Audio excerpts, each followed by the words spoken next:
또 하나님 저희를 불러주셔서 그 예배 자리 속에서 우리 주님을 만나는 귀한 시간이 되기를 진심으로 소망을 합니다. 오늘 기독교 절기로 오늘은 종료주일이라고 합니다. 그리고 이 한 주간을 고난주간이라고 이야기합니다. 근데 이제 종료주일이 뭐냐라고 얘기했었을 때에 그 종료주일이라는 것은 이제 그동안 그 예수님께서 이 갈릴리 지역에 다니면서 복음을 전파하시다가 이제 예루살렘 성에 입성하셔야 되겠다고 결심을 하시고 제자들에게 두 명의 제자들에게 나무에 매여 있는 나귀를 어린 나귀를 데리고 와라. 만일 누가 왜 가져가려고 하느냐 하면은 주께서 쓰시겠다고 하라라고 이야기를 할 때에 정말 그대로 그런 현상들이 나타났고 제자들은 이제 그 나귀 주인의 도움으로 한 마리의 어린 나귀를 가지고 예수님께 가져왔습니다. 그리고 예수님은 이제 그 나귀를 가지고 예루살렘 성에 입성을 하실 때에 이스라엘 백성들이 종려나무 가지를 흔들면서 호산나 찬송하리로다 우리 주 다윗의 자손이여 하고 찬송하며 춤추고 이렇게 앞서거니 뒤서거니 하면서 예루살렘 성으로 들어가시는 이 장면을 이제 오늘 기독교에서는 기념을 하고 그래서 이제 종료주일이라고 이야기를 합니다. 그리고 이제 예수님께서 일주일 동안 예루살렘 성 안에서 종교 지도자들을 향해서 그리고 성전을 향해서 그리고 성도들을 향해서 말씀을 가르쳐 주시고 또 바리새인들에게 사두개인들에게 고난을 받다가 빌라도 총독의 십자가 처형의 언도를 통해서 십자가에 죽으시는 요 한 주간을 저희들은 이제 고난 주간이라고 이야기를 하면서 이제 거룩하게 지키고 있습니다.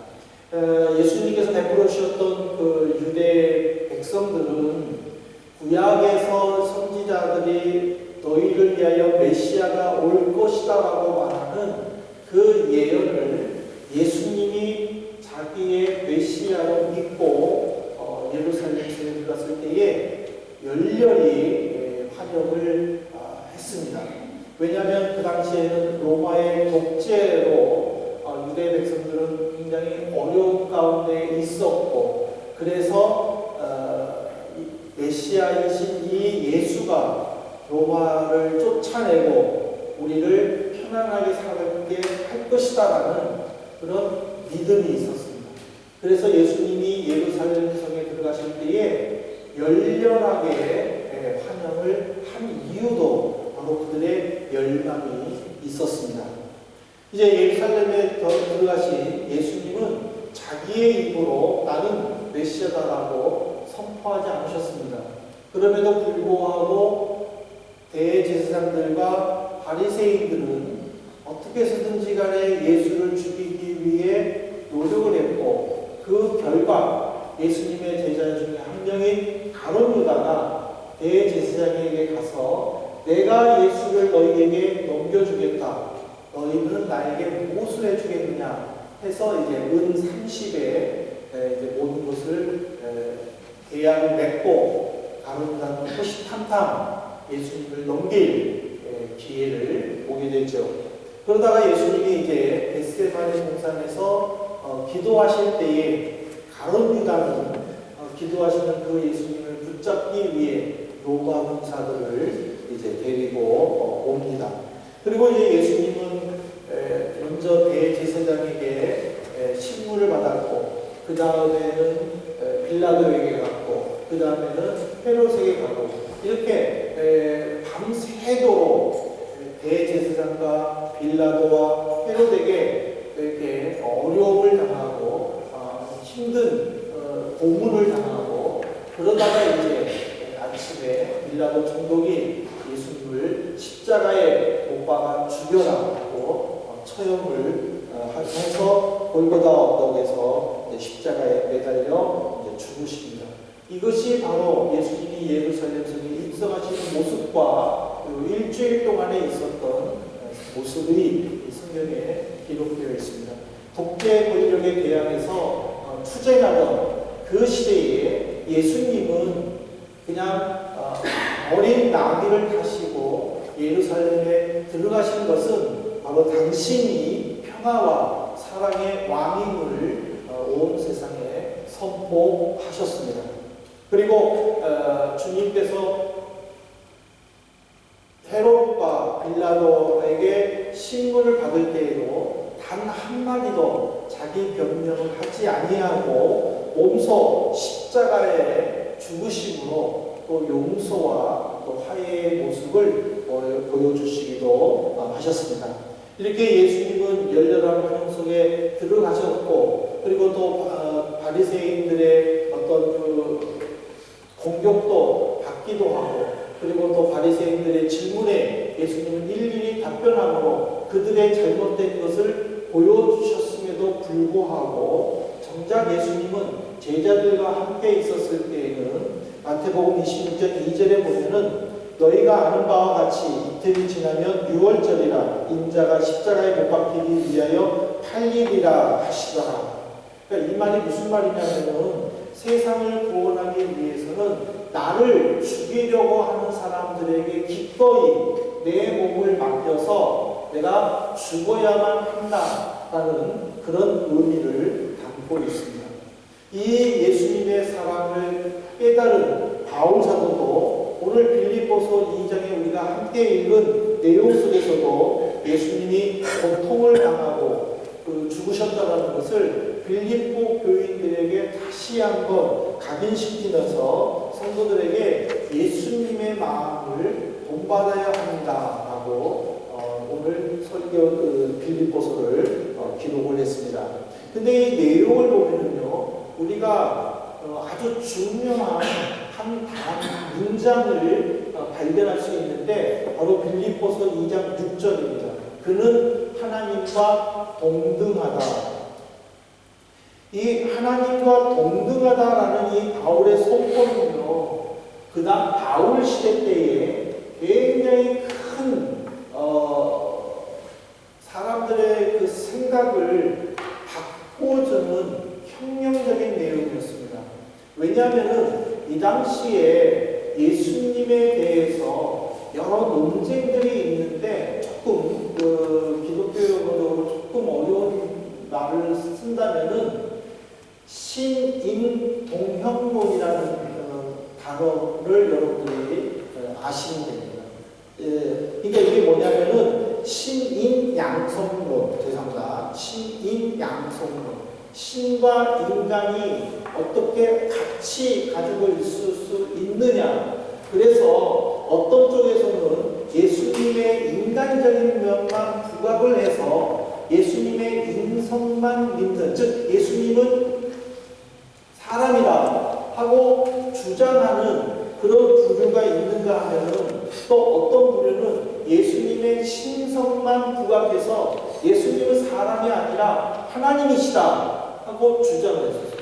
그래서 이 두 부류가 인성만 강조하는 부류, 신성만 강조하는 부류가 서로 자기의 말이 맞다고 주장하고 있었을 때에 바로 이때에 바울 사도가 예수님은 하나님과 동등하다라고 이야기를 하는 것은 이 동등하다라는 말은 무슨 말이냐면은 예수님은 하나님과 동등한 자격을 가지고 있지만 하나님의 계획에 순종해서 사람의 몸을 입고 이 땅에 태어난 완전한 하나님이며 완전한 사람이다. 그런 뜻입니다. 그래서 예수님은 완전한 하나님이셨지만은 완전한 사람의 몸으로 하나님의 계획에 순종해서 십자가에 못 박아 죽임을 당하는 복종을 하셨다라고 지금 바울은 이 빌립보서에서 강조를 했습니다. 우리는 이 말을 통해서 이 종료주일에 또 이 고난주간에 우리가 좀 생각해 봐야 될 단어는 뭐냐면은 바로 주님의 겸손과 사랑입니다.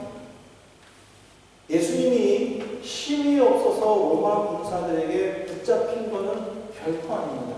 여러분들 마태복음 26장에 보실래요? 16장 53절에 보면은 예수님이 이런 말을 해요. 너는 내가 내 아버지께 구하여 지금 12군단 더 되는 천사를 보내시게 할 수 없는 줄로 아느냐. 이 군단이라는 것은 로마 군대의 최고의 군인 집단이에요. 근데 로마의 전성기 시대 때의 이 한 개 군단이 약 6,000명이었다라는 기록이 있어요. 근데 로마가 점점 쇠퇴하면서 3,000명까지 떨어졌다라는 기록이 있어요. 그러니까 한 군단의 최고 6,000명에서 최하 3,000명. 근데 지금 예수님은 하나님께 기도해가지고 12군단을 데리고 온다는 거예요. 이 말은 엄청난 예수님의 신적 능력을 지금 상징해주고 있어요. 그럼에도 불구하고 예수님은 이 신적 능력을 다 사용하지 않으셔요. 그냥 사람들에게 의해서 비참하게 죽으셔요. 이것이 바로 하나님의 계획이었어요. 예수님은 그것을 순종했다라고 지금 바울은 이야기를 하고 있어요. 그래서 이 빌립보서 2장 8절에 보면은 어떤 말이 나오냐면은 사람의 모양으로 나타나사 자기를 낮추시고 죽기까지 복종하셨으니 곧 십자가에 죽으십니다.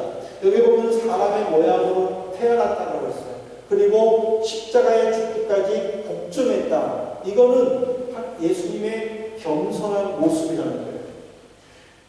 하나님이 사람의 모습으로 태어났다는 것은 신적 권위를 포기했다는 것도 있지만은 완전한 하나님으로서 인간의 모습을 가졌다는 의미도 포함되는 거예요. 예를 들면요, 히브리서 4장 15절에 보면요, 예수님은 죄가 없으신 완벽한 사람이요 하나님이라고 그랬습니다. 예수님이 이 땅에 오시면서 배고픔을 몰랐습니까? 예수님이 이 땅에 오셔서 화를 안 내셨습니까? 예수님이 이 땅에 오셔서 슬픔이라는 고통을 모르셨습니까? 다 알았어요. 다 알고 있는 완벽한 인간의 모습을 가졌지만은 또한 예수님은 기적을 베푸면서 심지어 죽은 사람까지 살리시는 완벽한 하나님의 모습을 가지고 이 땅에서 살았다라는 의미입니다. 왜 예수님이 이렇게 죄가 없다라고 성경 저자들은 강조하고 있습니까? 바로 예수님의 죽으심으로 말미암아 내 죄가 용서받는다는 것을 보여주기 위한 사실이라는 것입니다. 우리는 이걸 한번 생각해 보셔야 돼요. 예수님이 그렇게 기적을 베풀고 예수님이 그렇게 신과 같은 모습을, 신의 모습을 가지고 있는데 왜 죽느냐? 안 죽어도 되지 않나요? 지금까지 살아가지고 우리가 위기에 닥칠 때마다 그 위기를 해결해 주면은 어느 누구도 쉽게 예수 믿잖아요. 어느 누구도 부정하지 않잖아요. 그런데 왜 예수님은 꼭 죽으셔야 하는데? 근데 예수님은 왜 꼭 고난을 받으셔야 하는데? 그것은 우리의 죄의 상태가 얼마나 심각한가를 보여주는 거예요. 의사들은 웬만하면 수술 안 하려고 해요. 그러나 심각하면 수술해서라도 그 사람을 살려주고 싶어 하는 것이 의사의 심정이에요. 교수님들도 보면요, 아예 포기한 학생들은요, 가르치지를 않아요. 알아서 하게끔 내버려둬요. 근데 조금만 끌어당기면 될 만한 학생들을 가르쳐요. 왜? 그 사람에게는 조금만 깨우쳐주면 되기 때문에. 마찬가지예요. 하나님은 우리를 너무 많이 사랑하셨어요. 하나님은 우리를 크게 긍휼하게 베풀어 주셨어요. 근데 우리의 죄가 너무나도 커요. 근데 이 죄를 조금만 용서해 주면 천국 자녀로 하늘나라에 데리고 올 수 있다는 생각을 하신 거예요. 그래서 예수님이 죽으신 거예요. 그래서 요한복음 3장 16절에 보면 누구든지 예수님의 이러한 모습을 믿고 고백하는 자들은 죽지 않고 영생을 얻는다라고 이야기합니다. 그래서 사도 요한 3장에 보면은 인간이 먼저 손을 내밀어서 예수님을 잡는 것이 아니라 하나님이 먼저 인간에게 손을 내밀어서 우리의 손을 잡아줬다라고 얘기합니다. 왜? 조금만 끌어주면은 자녀가 될 수 있다는 것을 아셨기 때문이라는 거예요. 그래서 예수님은 이에 순종하여 계속의 죽음을 죽으신 거예요. 우리는 이 주님의 죽으심을 통해서 우리에 대한 하나님의 사랑을 우리는 생각해 봐야 됩니다. 여러분 로마서 5장 7절에 보십시오. 의인을 위하여 죽는 자가 쉽지 않고 선인을 위하여 용감히 죽는 자가 혹 있거니와. 그러니까 바울 사도가 뭐라고 얘기했냐면 다른 사람을 위해서 죽는 사람들이 가끔 있다. 그거는 내가 인정한다. 그런데 그 사람이 죽음으로 말미암아 혜택을 입은 사람이 영원히 사니 아니라는 거예요. 그냥 단지 대신 죽어 죽음으로 말미암아 그냥 생명이 연장할 뿐이지 인간의 기본적인 모습, 영원히 추구해야 할 가치, 구원, 즉 다시 말해서 영생은 해결해주지 못한다는 거예요. 그런데 예수님은 바로 이것을 해결해 주셨다는 거예요. 그래서 예수님은 십자가에 달리시는 것이 고통스러워서 당신이 겟세마네 동산에서 기도할 때에 흘리는 땀이 핏방울과 함께 섞어서 내려올 정도로 극심한 고통을 당했다라고 성경은 기록하고 있습니다. 그러나 예수님은 그 고통 속에서도 기꺼이 십자가를 짊어지시는 것은 우리를 구원해 주셔야 되겠다라는 주님의 사랑 때문이라는 사실입니다. 우리를 위한 주님의 사랑, 이거는요 어느 누구하고도 비교해 볼 수가 없어요. 어느 누구도 감히 예수님처럼 사람을 사랑한 사람은 아무도 없다라는 사실입니다. 그래서 우리는 이 사랑을 이 종료주일 기간 동안에 우리가 한번 느껴야 됩니다. 왜냐하면 예수님은 말로만 내가 너희를 사랑한다 말로만 하지 않으셨기 때문에 예수님을 십자가에 못 박아라 바라바를 대신 살려줘라 외치는 그 군중들에게 주님은 한마디 말도 안 했어요. 자기를 죽이려고 하는 바리새인들, 자기에게 십자가 처형을 선고한 빌라도 예수님을 한마디 말도 안 하셨어요. 오히려 자기를 십자가에 못 박고 있는 그 로마 군인을 위해서 예수님은 하나님께 기도했어요. 하나님, 저 사람을 용서해 주십시오. 또 십자가 옆에 있는 강도가 나를 용서해 주십시오라고 했었을 때에 그래 나와 함께 낙원에 가자 하고 예수님은 약속해 주셨어요. 그러니까 한마디의 변명, 원망하지 않으신 거예요. 그 모든 것을 고스란히 짊어졌어요. 예수님이 십자가에서 못 박혀 고통스러워할 때에 주변에 있는 사람들은 야유를 보냈어요. 비난을 했어요. 욕을 했어요. 그러나 주님은 그것을 끝까지 감당하셨다는 사실입니다. 근데 이것을 바울 사도가 알았어요. 그래서 그도 자기의 모든 기득권을 포기한 거예요. 그리고는 복음을 전파하고 그리고 빌립보 교회 성도들에게도 똑같이 얘기해요. 예수님의 사랑을 본받아서 그 사랑을 주변 사람들에게 실천해야 된다고 가르치는 거예요.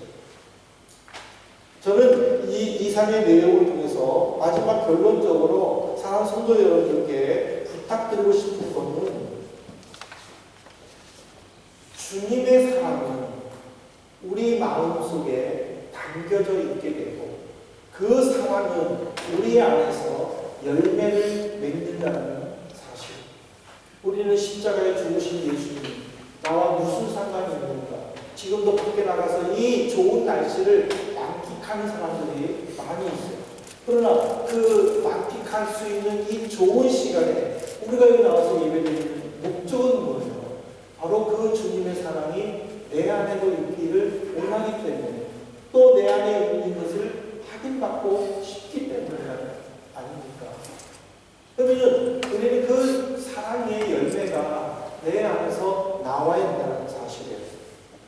그 열매를 맺기 위해서 우리는 바로 이 빌립보서에 있는 말씀처럼 하나님과 동등됨을 포기하신 주님의 겸손을 배워야 된다는 사실.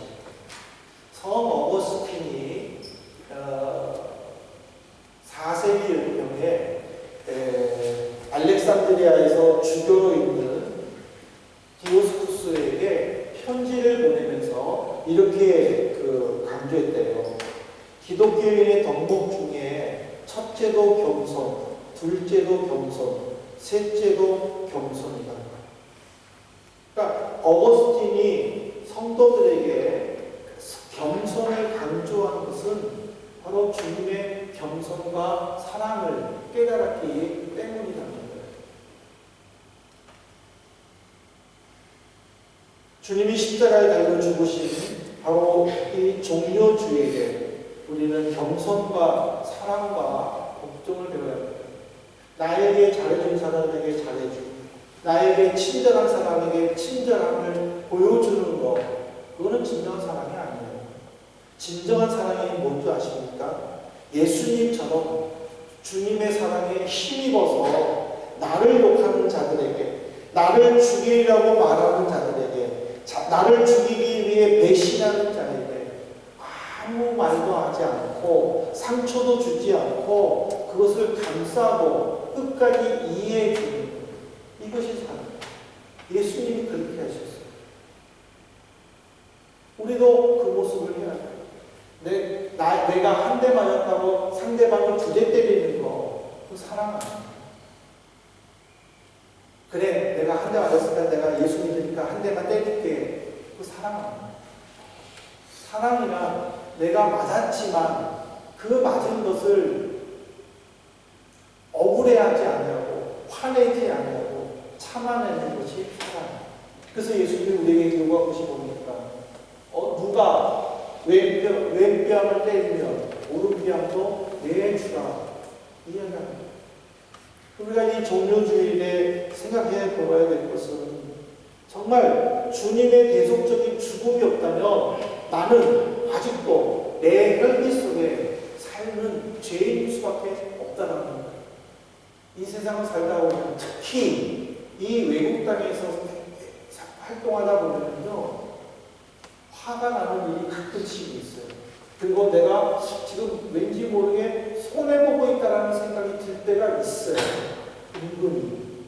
그때마다 내가 화를 내고, 그때마다 혈기를 부리고, 그때마다 이렇게 한다면은 주님이 기뻐하시지 않는다. 비록 그런 일을 당한다 할지라도 주님이 왜 십자가에 달렸는가를 고민해보면서 그 주님의 사랑을 내가 조금이라도 깨닫기 위해 힘쓰려고 노력하면서 참을 때에 주님은 나에게 당신이 당하시는 그 고통을 우리에게 주시면서 위로해 주십니다. 그래서 우리의 그 모습이 결코 헛되지 않다는 것을 빌립보서 2장 9절에서 10절에 보십시오. 하나님은 예수의 이름을 온 족속 위에 뛰어나게 해서 모든 사람들이 예수의 무릎 앞에 꿇게 했다고 했어요. 즉 어려움을 감당하고 그리고 아픔을 참고 예수의 하나님의 뜻을 성취했을 때에 주님은 그것을 친히 모든 사람이 예수의 이름으로 무릎 꿇도록 만들어 주셨다고 합니다. 그리고 그것을 우리에게도 주신다는 사실. 내가 힘들고 아픔이 있고 분노가 있다 할지라도 참을 때에 하나님이 예수님에게 주신 것처럼 예수님이 우리에게도 주신다는 사실입니다. 이제 마지막으로 결론을 맺겠습니다. 성도 여러분, 이 한 주간 동안 우리가 한번 겸손과 복종과 사랑이라는 이 단어를 한번 묵상해 볼 수 있기를 바랍니다. 우리가 주님의 사랑을 묵상하지 않으면 하나님이 우리에게 베풀어 주신 사랑을 우리는 깨달을 수가 없습니다. 하나님이 주신 사랑을 우리가 실천하지 않고서는 우리는 주님의 겸손이 무엇인가 깨달을 수가 없습니다. 이 한 주간 2주 중에서 이 한 주간만이라도 한번 경건하게 보내시기를 바랍니다. 주님께 한번 집중해 보시기를 바랍니다. 여러분들 가지고 있는 모든 인터넷, 모든 기계들을 다 꺼버리고 아날로그로 돌아가서 한번 예수님께 한번 집중해 보시기를 바랍니다. 그리고 그 사랑을 한번 체험해 보시기를 바랍니다. 주님은 우리에게 은혜를 주실 것이고 또 우리의 부족한 부분을 채워주실 줄로 믿습니다. 우리 이 예수님을 느끼기 위해서 이 시간에 한번 같이 통성으로 기도해보도록 하겠습니다. 그래서 하나님, 내가 이 한 주간 동안 내가 주님을 위해서 집중하고 또 주님의 사랑을 깨닫게 해달라고 기도하는 이 시간에 통성으로 기도하도록 하겠습니다. 기도하시겠습니다. 잘 배우신 분들